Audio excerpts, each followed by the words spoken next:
সালাম আলাইকুম। কি মনে করছেন কবিতা আবৃত্তি করব? না না না, মাস শেষ দোকানের হিসাব করতে বসছি।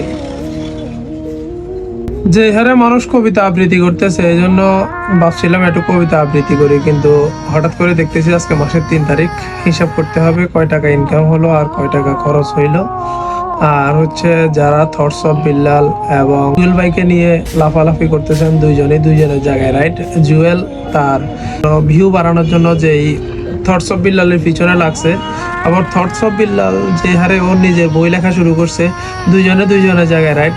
আর হচ্ছে 1000 টাকা দিয়ে আপনি বই নিচ্ছেন, নিশ্চয়ই আপনার লাভ হবে এই জন্য নিচ্ছেন। আর জুয়েল থটস অফ বিল্লালকে বাঁশ দিয়ে তার ভিউ ব্যবসা করতেছে, সে দুইজনের জায়গা থেকে ব্যবসা করতেছে।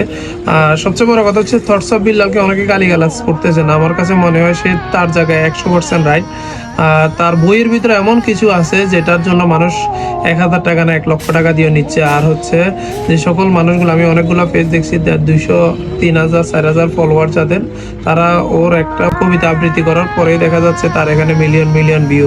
নিশ্চয়ই থটস অফ বিল্লালের এরকম গুণাবলী আছে বা ওর বইতে ওরকম গুণাবলী আছে বিদায় মানুষ তার বইটি কিনতেছে। সবাই সবার জায়গা থেকে ভালো থাকবেন, সুস্থ থাকবেন। আল্লাহ হাফেজ।